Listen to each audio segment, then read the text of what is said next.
Bismillahirrahmanirrahim. Assalamualaikum warahmatullahi wabarakatuh. Selamat siang dan salam sejahtera untuk kita semuanya.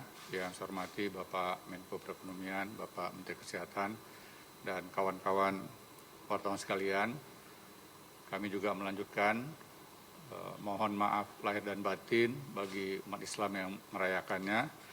Dan pada kesempatan ini, sebagaimana tadi arahan dari Bapak Presiden dan juga Bapak Menko, setiap selesai libur panjang, pasti akan terjadi kenaikan kasus, baik kasus aktif, keterisian tempat tidur di rumah sakit, dan juga angka kematian. Belajar dari pengalaman 1 tahun terakhir, kasus aktif yang meningkat setelah libur panjang itu berada pada kisaran antara 78% sampai dengan 119%, sebagaimana tadi yang disampaikan oleh Bapak Menteri Kesehatan. Sedangkan angka kematian berkisar antara 46% sampai dengan 75%. Dan ini terjadi setiap libur panjang. Oleh karenanya, Bapak Presiden, Bapak Wakil Presiden, Bapak Menko, dan para Menteri bekerja keras dalam beberapa minggu terakhir ini untuk memastikan jangan sampai terjadi lonjakan kasus seperti yang terjadi pada waktu-waktu sebelumnya. Kita semua sudah cukup banyak pelajaran pengalaman dari apa yang terjadi pada periode sebelumnya.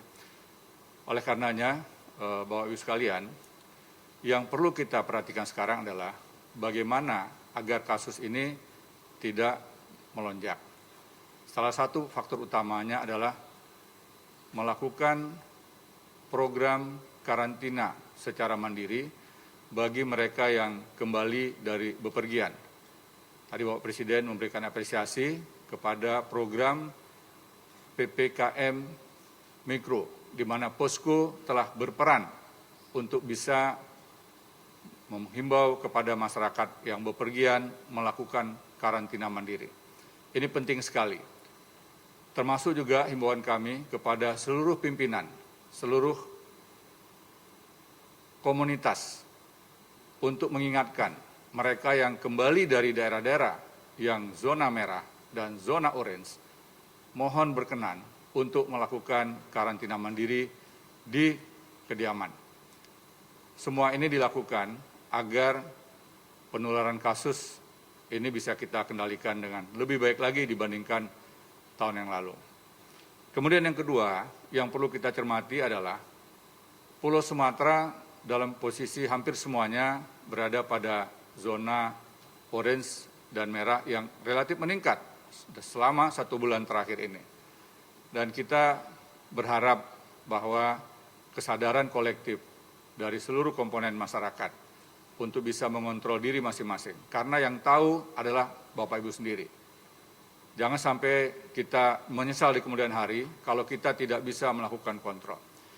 Kemudian yang ketiga, kami menyampaikan ucapan terima kasih yang sebesar-besarnya kepada Satgas daerah, provinsi sampai dengan kabupaten kota yang telah berinisiatif menutup seluruh tempat-tempat hiburan atau tempat wisata, di mana tempat wisata tersebut belum bisa melakukan apa yang menjadi himbauan dari pemerintah pusat, yaitu 50% dari kapasitas, bagaimana yang disampaikan oleh Bapak Menko beberapa waktu yang lalu. Hal ini pun kami harapkan tetap berlanjut agar kita semua mampu melakukan upaya maksimal dalam rangka mencegah terjadinya penularan. Kita akan bisa merasa nyaman apabila pertengahan Juni nanti kondisi COVID di tanah air masih terkendali.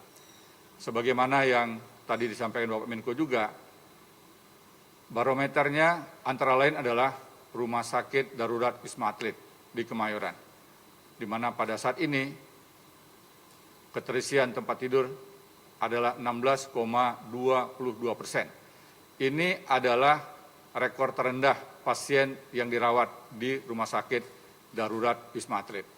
Mohon kiranya ini bisa kita jaga, karena pada periode sebelumnya Rumah Sakit Darurat Wisma Atlet pernah mencapai bor sampai dengan sekitar 90-an%. termasuk juga beberapa provinsi di Pulau Jawa yang pernah mencapai bor di rumah sakit lebih dari 100%, khususnya Banten.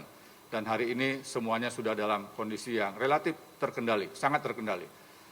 Oleh karenanya momentum pasca Idul Fitri ini, mari kita jaga bersama. Masyarakat diharapkan patuh kepada himbauan-himbauan yang telah disampaikan oleh pemerintah daerah, termasuk juga pemerintah pusat dan tokoh-tokoh yang ada di daerah. Lakukan karantina mandiri di tempat masing-masing, posko yang ada di tiap-tiap desa dan kelurahan bisa efektif bekerja keras selama 1-2 minggu ke depan untuk melakukan pengawasan kepada mereka yang kembali dari bepergian. Kita lakukan doa bersama, sebagaimana tadi juga yang disampaikan Bapak Presiden, mari kita berdoa semoga kasus aktif di negara kita tidak meningkat. Contoh di beberapa negara terjadi peningkatan, sekali lagi kerjasama seluruh komponen bangsa diharapkan bisa memberikan rasa tenang dan nyaman bagi kita semuanya. Terima kasih. Wabillahi taufiq wal hidayah. Wassalamualaikum warahmatullahi wabarakatuh.